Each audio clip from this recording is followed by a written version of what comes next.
Hello guys, welcome to Anubha study facts. और आज हम बात करेंगे इस वीडियो में डाइजेस्टिव सिस्टम के बारे में, मतलब पाचन तंत्र के बारे में। किस तरीके से पाचन होता है, कहाँ पाचन होता है, वाटर एब्जॉर्प्शन कहाँ होता है, फूड मटेरियल कहाँ पर डाइजेस्ट होता है। बहुत सारे ऐसे पॉइंट्स हैं गाइस जो डाइजेस्टिव सिस्टम से एग्ज़ाम में पूछे जाते हैं। हम यहाँ पर केवल उन्हीं फैक्ट्स को बहुत अच्छे से डिस्कस करेंगे जो एग्ज़ाम के पर्सपेक्टिव से आप लोगों के लिए हेल्पफुल होने वाले हैं।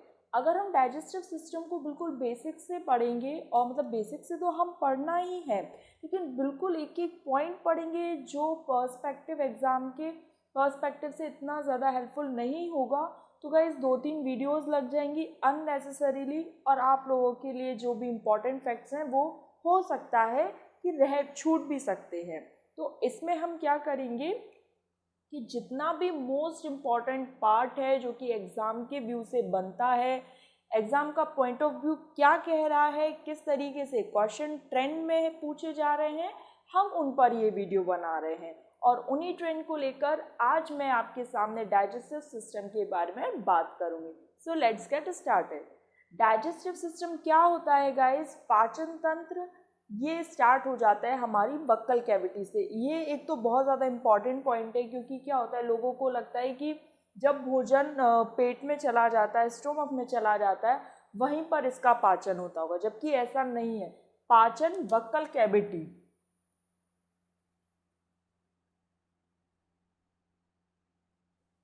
मुख गुहा से ही प्रारंभ हो जाता है। और इसमें स्टार्च, मतलब जो कार्बोहाइड्रेट, जो रोटी हम मतलब लेते हैं, जिसे हम कार्बोहाइड्रेट कहते हैं हमारे खाने को, उसका पाचन शुरू हो जाता है। तो जो स्टार्च है वो टाइलिन एंजाइम की प्रेजेंस में माल्टोज में टूटता है। मतलब जो वक्कल कैविटी है, मुख गुहा है, जब हम भोजन को अपने अंदर लेते हैं वहीं से इसका पाचन शुरू हो जाता है। और जो स्टार्च मतलब कार्बोहाइड्रेट, वो एक सिंपलिस्ट फॉर्म में टूट जाता है, जिसे माल्टोज कहते हैं, at the presence of ptyalin. Ptyalin enzyme क्या करता है गाइस? भोजन को स्वादिष्ट बनाने का काम करता है। क्या काम करता है टाइलिन एंजाइम? भोजन को स्वादिष्ट बनाने का काम करता है। तो ये दो चीज़ें बहुत ज़्यादा इम्पॉर्टेंट है एग्जाम के पॉइंट ऑफ व्यू से। एक तो ये कि बक्कल कैविटी मतलब मुख गुहा में ही हमारा जो पाचन की जो प्रोसेस है वो स्टार्ट हो जाती है, और दूसरी बात, जो स्टार्च है वो माल्टोज में टूट जाता है at the presence of ptyalin, ptyalin की एंजाइम की प्रेजेंस में। उसके बाद बात करते हैं मुख गुहा में क्या क्या होता है।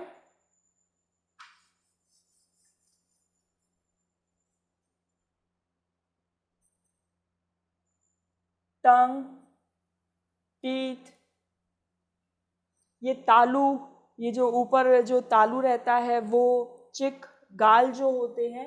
लेकिन जो हमारे लिए जो कहते हैं ना गाइस कि बिल्कुल मक्खन मक्खन निकाल लेना, हम वही चीज़ें यहाँ पर करने वाले हैं। क्योंकि अगर हम एक एक चीज़ को लेके बैठ गए कि मुख गुहा क्या है, जो दांतों, जीभ, तालू और गालों से जो कवर्ड रहती है वो वक्कल कैविटी कहलाती है, मतलब हमें यहाँ डेफिनेशन नहीं पढ़ना है, हमें तो केवल वो पॉइंट्स पढ़ने जो हमें एग्जाम में मार्क्स दिलाएं। ठीक है, तो टीथ के बाद टंग के बारे में बात करते हैं गाइस। टंग इस तरीके से इसका कुछ स्ट्रक्चर रहता है। यहाँ पर जो है बिल्कुल स्टार्टिंग में जो टेस्ट बड हैं उनको हम पढ़ रहे हैं, जो टेस्ट बड हैं उनको पढ़ रहे हैं। ये स्वीट है, यहाँ पर थोड़ा सा पीछे सॉल्ट आ जाता है, यहाँ पर खट्टी चीज़ों का स्वाद पता चलता है, और यहाँ पर कड़वी चीज़ों का। गाइज आपने भी देखा होगा कि जब हम कोई मीठी चीज़ को टेस्ट करते हैं तो बिल्कुल जीभ पर रखते ही उसका स्वाद हमें पता चल जाता है। लेकिन फॉर एग्जांपल जैसे हम मूंगफली वगैरह खा रहे हैं या कोई भी कड़वी चीज़ हमने बाई चांस खा ली, तो आपने देखा होगा उसका ना शुरुआत में पता नहीं चलता, बिल्कुल लास्ट में जब वो अंदर निकलने के लिए हो जाता है तब हमें पता चलता है कि ये चीज़ कड़वी है। इट्स बिकॉज ऑफ कि जो बिटर जो टेस्ट बड है वो बिल्कुल लास्ट में पाई जाती है।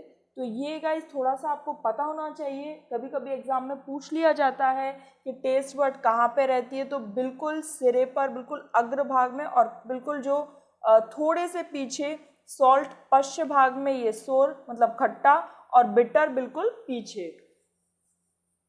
उसके बाद सलाइवरी ग्लैंड,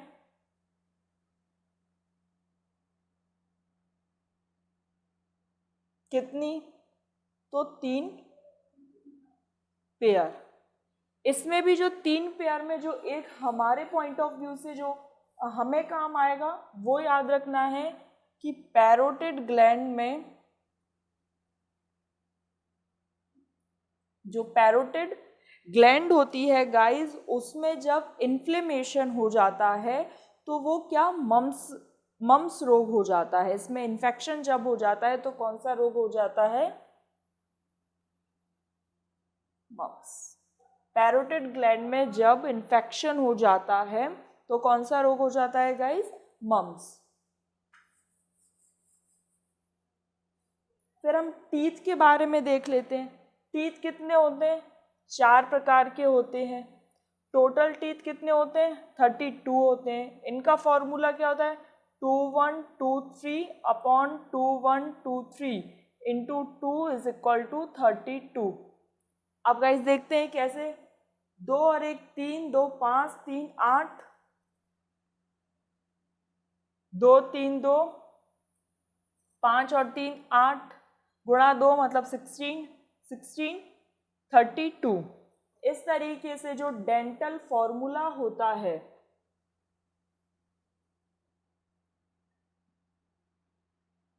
वो कितना होता है गाइस, 2123 अपॉन 2123।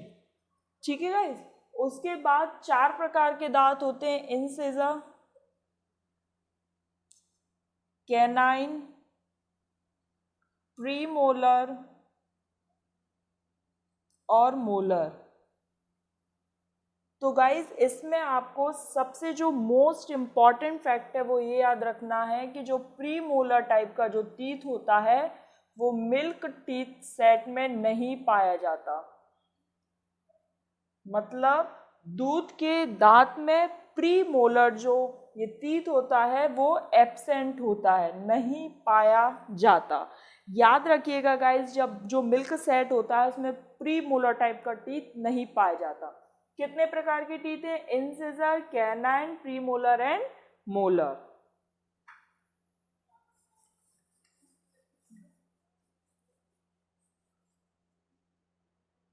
इसमें ये भी है मोनोफियोडोंट, मतलब जो दांत पूरे जीवन भर में एक बार निकलते हैं उन्हें कहते हैं मोनोफियोडोंट। उनकी संख्या कितनी होती है, 12। फिर है डाइफियोडोंट, जिनकी संख्या जो जीवन में 2 बार निकलते हैं उनकी संख्या कितनी होती है गाइस, 20। ये याद रखना है एग्जाम पॉइंट ऑफ व्यू से। उसके बाद हमने ये पढ़ा कि दूध के दांतों में प्रीमोलर नहीं होता है। फिर है ये मोनोफियोडोंट जो वर्ष में जीवन काल में एक बार निकलते हैं, और डाइफियोडोंट जीवन काल में 2 बार निकलते हैं। उसके बाद दांत के ऊपर एक चमकीली और कठोर परत पाई जाती है, जिसे क्या कहते हैं, एनेमल।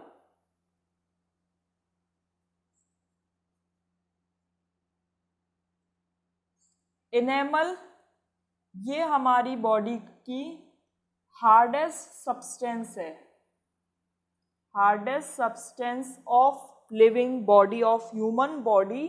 सबसे कठोर जो वस्तु है वो क्या है, एनेमल, जो कि दांत के ऊपर एक चिकनी मोटी परत पाई जाती है जिसे एनेमल कहते हैं। आई होप गाइज यहाँ तक ये आपको क्लियर हो गया होगा।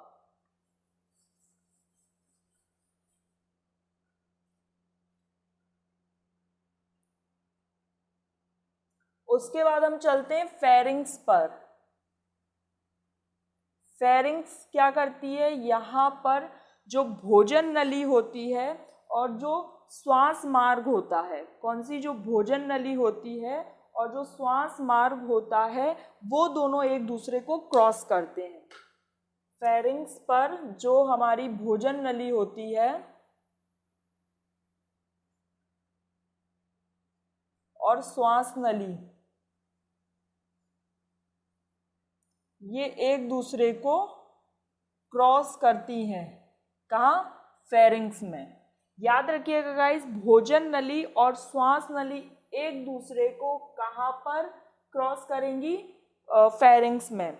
उसके बाद गाइस आपने देखा होगा कि जब हम खाना नॉर्मल वे में खा रहे हैं, मतलब खाने की स्पीड ज़्यादा तेज़ नहीं है, तो हम इजीली खा लेते हैं। लेकिन अगर किसी हमें कोई काम है या हम बहुत जल्दी जल्दी खाना खा रहे हैं, तो आपने देखा होगा खाना एकदम अटक सा जाता है और हमें ठसका सा लग जाता है, या कभी कभी ऐसा होता है कि नाक से भी थोड़ा सा पानी लिक्विड फॉर्म में निकल आता है और हमारे आंखों से भी आंसू से निकल आते हैं। आपने बहुत एक जनरली बहुत व्यवहारिक एग्जाम्पल है, तो आप सब लोग रिलेट कर पाएंगे इससे कि जब हम जैसे हमें स्कूल जाना है, ऑफिस जाना है, तो हम बहुत जल्दी जल्दी खाना खा रहे हैं, तो एकदम से हमें ठसका लग जाता है और वो जो खाना या जो लिक्विड फॉर्म है वो थोड़ा सा नाक से और हमारी आंखों में भी आंसू से आ जाते हैं। वो पता है क्यों?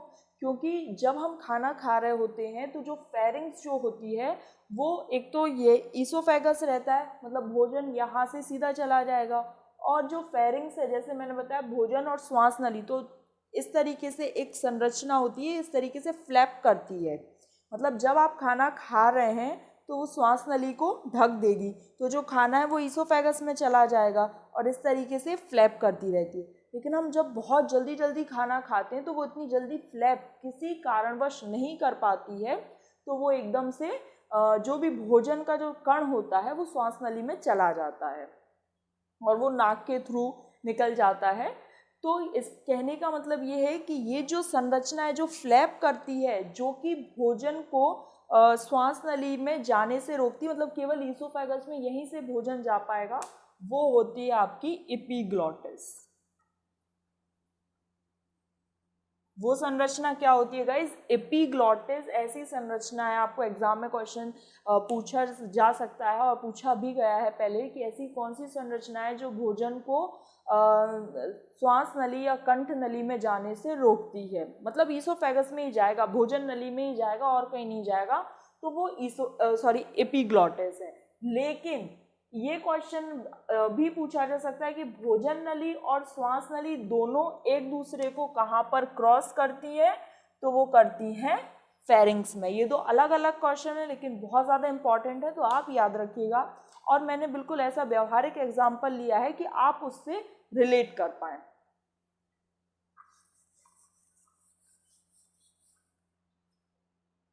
नेक्स्ट है गाइस ईसोफेगस।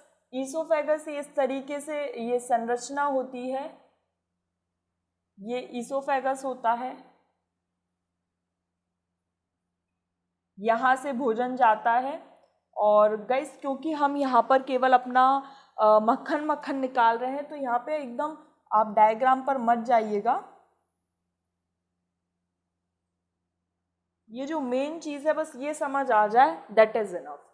अब क्या होता है, अब हम थोड़ा सा भोजन का समझ लेते हैं कि किस प्रकार से भोजन जा रहा है और किस प्रकार से डाइजेशन हो रहा है। ठीक है, तो भोजन भाई बक्कल कैविटी है, ये बक्कल कैविटी से, ये है आपकी बक्कल कैविटी, ये भोजन आ गया यहाँ पर ईसोफेगस में। अब यहाँ पर क्या होता है, कार्डियक स्फिंक्टर होता है। क्या होता है? कार्डियक स्फिंक्टर होता है।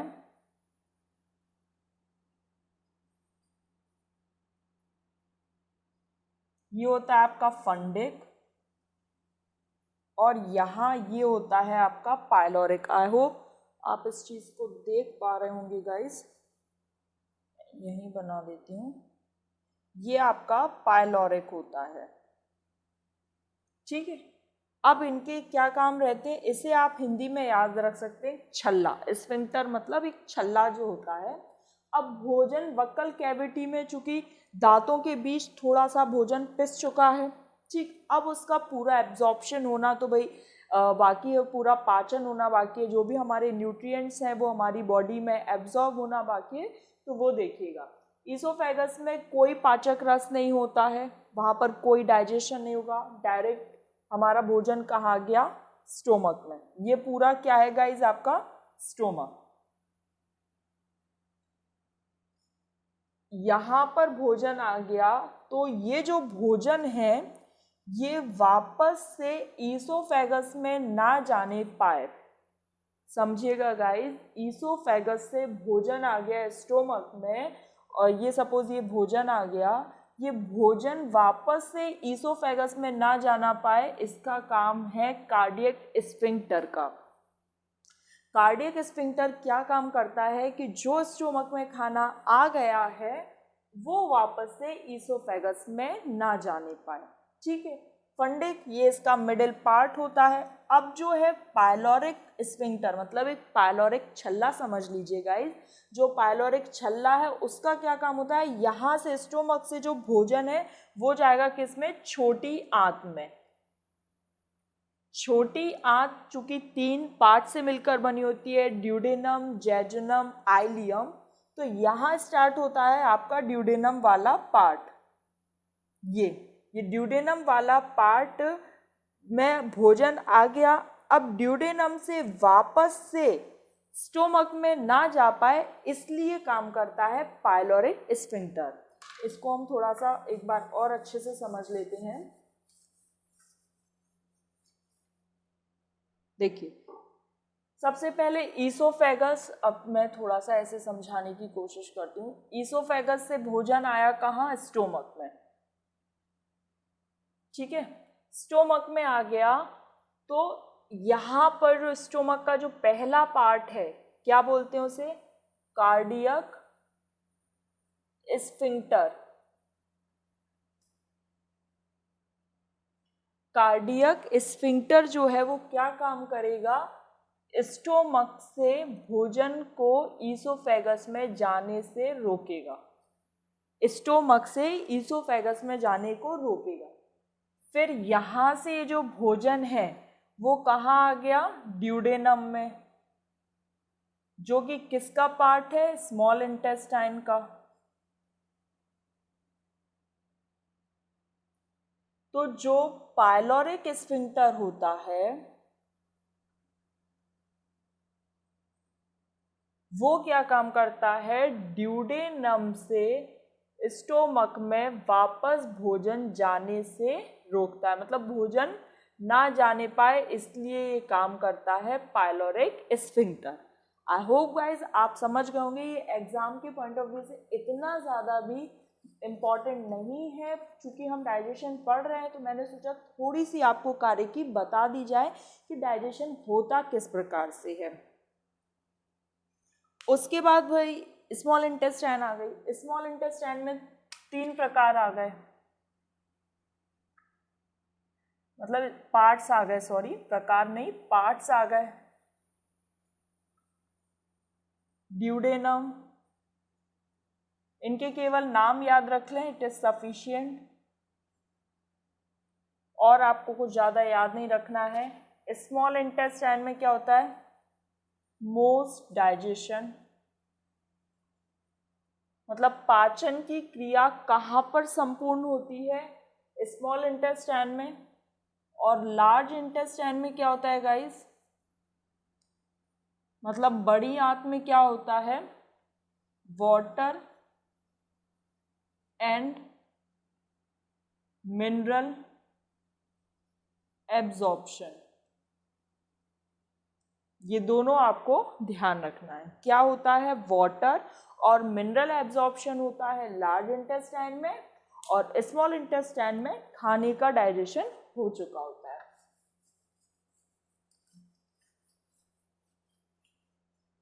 यहाँ पर गाइज हम ये कार्य की निपटा चुके हैं। यहाँ पर हमने पूरा एक जो बेसिक स्ट्रक्चर था, बेसिक टाइप था कि किस प्रकार से डाइजेशन संपन्न होता है। यहाँ वही है जो लार्ज इंटेस्टाइन के जो पार्ट होते हैं, कॉलन, सीकम, रेक्टम, रेक्टम के थ्रू जो वेस्ट मटेरियल है वो एक्सक्रिएट हो जाता है। ठीक है गाइज, तो आई होप यहाँ पर ही आपका जो डाइजेशन की एक बेसिक प्रक्रिया थी वो समझ में आ गई होगी। अब हम बॉडी पार्ट्स के बारे में बात करते हैं। तो स्टोमक है जैसे, तो स्टोमक में जो एक एक चीज़ और याद रखने की है गाइस, जो स्टोमक में होता है भोजन 2 से 5 घंटे तक ठहरता है। जो भोजन होता है वो लगभग 2 to 5 आवर्स ठहरता है और फिर आगे छोटी आंत में जाता है, ठीक है। फिर उसके बाद यहाँ पर इसका जो नेचर होता है वो कैसा होता है गाइस, एसिडिक। कैसा होता है, एसिडिक नेचर होता है। प्रेजेंस ऑफ HCl, क्या प्रेजेंट होता है, HCl, हाइड्रोक्लोरिक एसिड। यहाँ पर जो भोजन उपस्थित होता है, यहाँ पर जो फूड उपस्थित होता है उसे कहते हैं गाइस काइम। क्या कहते हैं, काइम। और जो स्मॉल इंटेस्टाइन में जो फूड डाइजेस्ट हो जाता है उसे कहते हैं काइल। काइल। ये थोड़ा सा इम्पॉर्टेंट है, आप समझ लीजिए। जो स्टोमक में फूड रहता है उसे काइम कहते हैं, और स्मॉल इंटेस्टाइन में जो फूड रहता है उसे काइल, ल लास्ट में ल, काइल कहते हैं, ठीक है। अब ये हो गई स्टोमक और स्मॉल इंटेस्टाइन से रिलेटेड बात। अब हम पहुंच जाते हैं गाइस लिवर पर।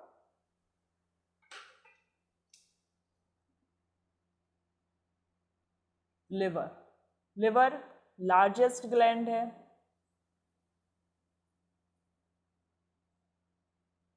विटामिन ए को स्टोर करता है। Urea formation,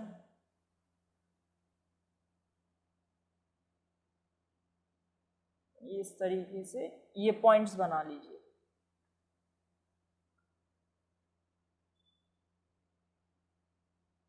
Biles juice secretion, glucose को ग्लाइकोजन में कन्वर्ट करता है।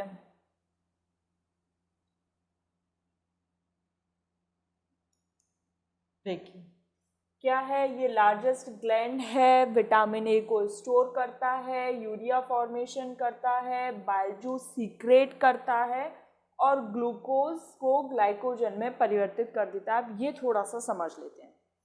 जब हम फूड लेते हैं गाइस तो हमारी बॉडी में, मतलब फूड एक तरीके से ग्लूकोज हो गया भाई, कार्बोहाइड्रेट क्या है, ग्लूकोज हो गया। तो हमने जब खाना खाया तो हमें एक अलग सी एनर्जी आ जाती है, आपने देखा होगा। इट्स बिकॉज ऑफ ग्लूकोज, मतलब जो खाना है वो ग्लूकोज है और एनर्जी का काम कर रहा है, ठीक है।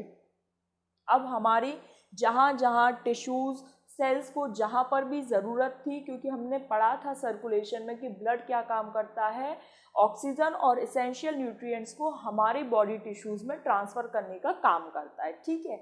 अब क्या होता है गाइज, हमारी सारी जो भी सेल्स थी उन तक ग्लूकोज पहुंच गया। अब जो एक्स्ट्रा ग्लूकोज बचा है उसका जो मेन फंक्शन है लिवर का, वो क्या करता है, ग्लाइकोजन में परिवर्तित करके स्टोर कर लेता है। जो लिवर है वो एक्स्ट्रा ग्लूकोज को ग्लाइकोजन में परिवर्तित करके स्टोर कर लेता है। फिर जब ज़रूरत होती है, जैसे आपने देखा होगा कि बहुत से लोग फास्ट वगैरह करते हैं, व्रत करते हैं, तो काफ़ी दिनों तक भूखे रह लेते हैं। It's because of this.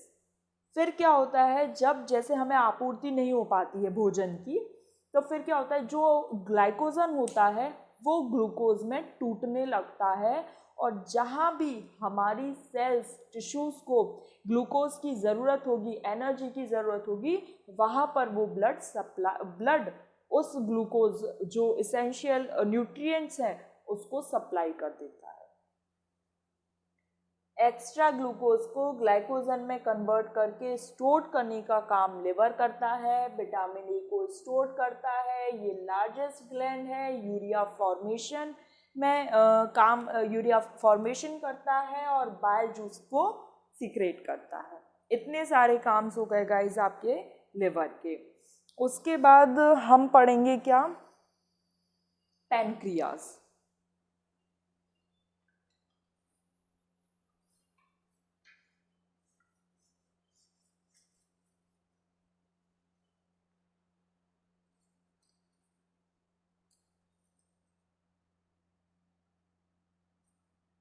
Pancreas क्या है गाइस, मिक्स्ड ग्लैंड है, मतलब एंडोक्राइन और एक्सोक्राइन ग्लैंड है। ये हार्मोन भी सीक्रेट कर सकती है और एंजाइम भी सीक्रेट कर सकती है। तो पैनक्रियास क्या है, मिक्स्ड ग्लैंड है, मतलब हार्मोन एंजाइम दोनों को ये सीक्रेट कर सकती है। इसके बाद ये जो आइसलेट्स ऑफ लैंगरहैंस, जो बीटा सेल्स हैं वो इंसुलिन सीक्रेट करते हैं, जो अल्फा सेल्स हैं वो ग्लूकेगॉन सीक्रेट करती है। आई होप गाइज ये जो पैनक्रिया से संबंधित ये जो दो क्वेश्चन है आपको जो एग्जाम के पॉइंट ऑफ व्यू से इम्पॉर्टेंट है आपको समझ आ गए होंगे। अब हमने बाइल जूस पढ़ा था। बाइल जूस ये कहाँ स्टोर्ड होता है? बाइल जूस स्टोर्ड रहता है गॉल ब्लैडर में।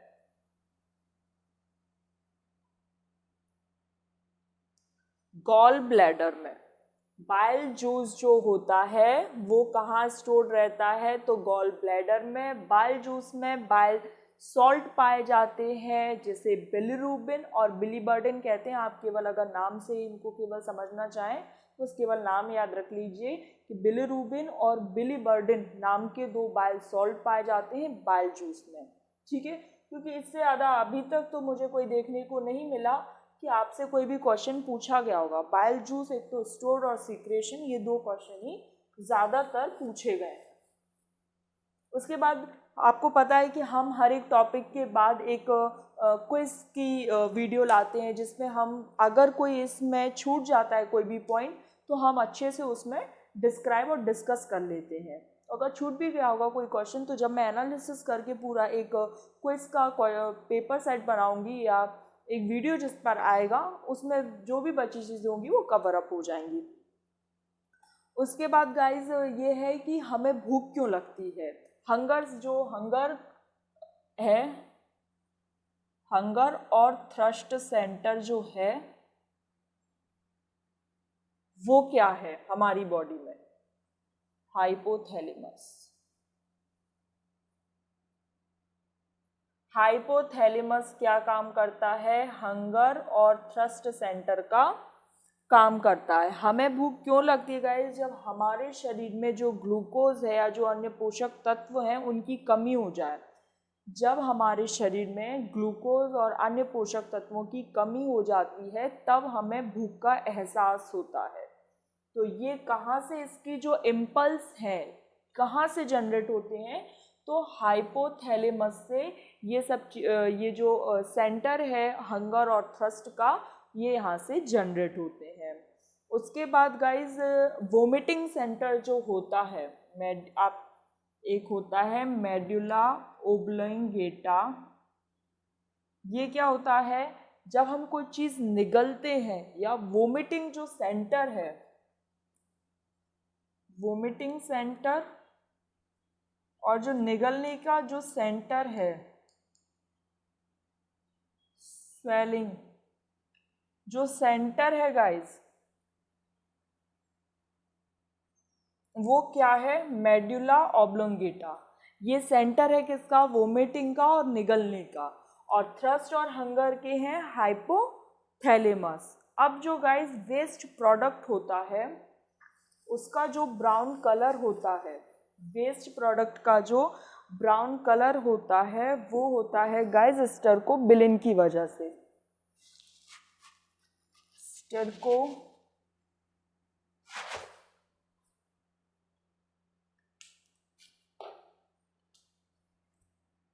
जो वेस्ट प्रोडक्ट है उसका जो ब्राउन कलर है वो स्टिरकोबिलिन की वजह से होता है। और जो यूरोबिलिनोजन है, यूरोबिलिनोजन है वो यूरिन में स्मेल का कारण बनता है। जो स्टिरकोबिलिन है गाइस वो ब्राउन कलर देगा वेस्ट प्रोडक्ट को, जो यूरोबिलिनोजन है वो यूरिन में स्मेल का कारण बनता है। उसके बाद गाइस एक एग्जाम के पॉइंट ऑफ व्यू से जो प्रोटीन है वो किससे मिलकर बने होते हैं, आप सभी को पता है और ये हमने पढ़ा भी है कि अमीनो एसिड से पेप्सिन एंजाइम की प्रेजेंस में ये टूट जाते हैं। जो प्रोटीन है वो पेप्सिन एंजाइम की प्रेजेंस में किस में टूट जाते हैं, अमीनो एसिड्स में। ठीक है गाइस। उसके बाद एक क्वेश्चन और आता है कि जब हम भोजन लेते हैं, भोजन ग्रहण करते हैं, तो बाहर से बैक्टीरिया वगैरह स्वाभाविक सी बात है क्योंकि वातावरण में हर जगह विद्यमान है बैक्टीरिया, तो बैक्टीरिया अगर आ जाते हैं तो उनको नष्ट करने का काम कौन करता है, सलाइवा में लाइसोजाइम एंजाइम होता है जो कि हमारे फूड को बैक्टीरिया फ्री करता है। क्या कर देता है, बैक्टीरिया फ्री कर देता है। ठीक है गाइस, तो ये हमने यहाँ पर अपना डाइजेस्टिव सिस्टम जो एक पेपर के पॉइंट ऑफ व्यू से था वो सब कुछ कवर अप कर लिया है। अगर कोई पॉइंट्स अगर गाइस रह भी जाता है तो जब मैं पूरा एनालिसिस करूँगी सारे पेपर्स का, आप सबको पता है SI PSC भी डिफरेंट स्टेट्स की है, प्लाटून कमांडर, जेल प्रहरी, जेल डिपार्टमेंट से, पुलिस कांस्टेबल से, SSC CHSL से काफ़ी अच्छा वेटेज रहने लगा है साइंस का इन सारे एग्ज़ाम्स में।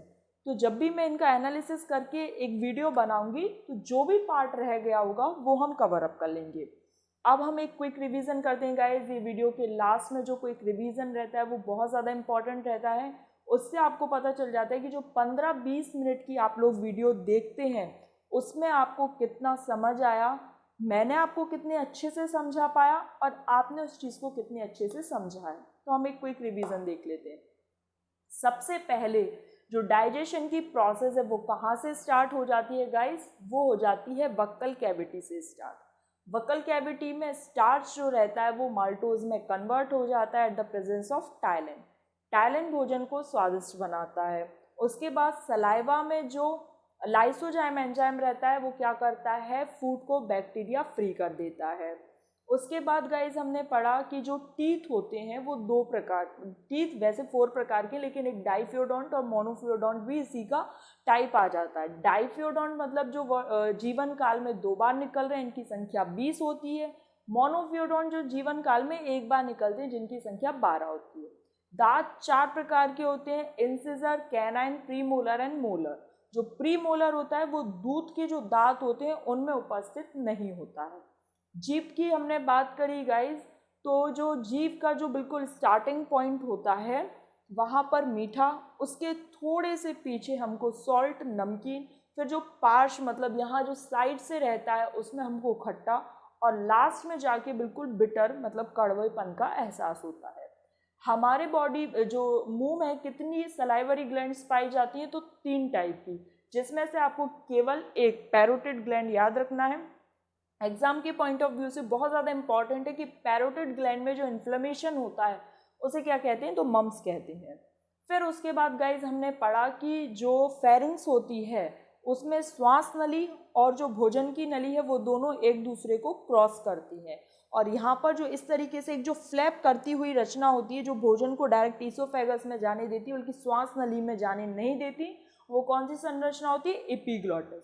भोजन ईसोफेगस से डायरेक्ट चला जाएगा क्योंकि ना यहाँ तो कोई डाइजेस्टिव ग्लैंड है ना ही कोई एंजाइम पाया जाता है। स्टोमक में आ जाता है, स्टोमक में 2 से 5 घंटे तक जो फूड रहता है वो रुकता है। जो पाइलोरिक जो कार्डियक स्फिंक्टर होता है वो स्टोमक से ईसोफेगस में वापस खाना नहीं जाने देता, और जो पाइलोरिक स्फिंक्टर है वो छोटी आंत का जो पार्ट रहता है ड्यूडेनम, वहाँ से भोजन को स्टोमक में वापस नहीं आने देता, क्योंकि ये प्रोसेस आगे चलती जाएगी। अगर इस तरीके से वापस भोजन पीछे लौट कर आने लगा तो कैसे डाइजेशन की प्रोसेस पूरी होगी।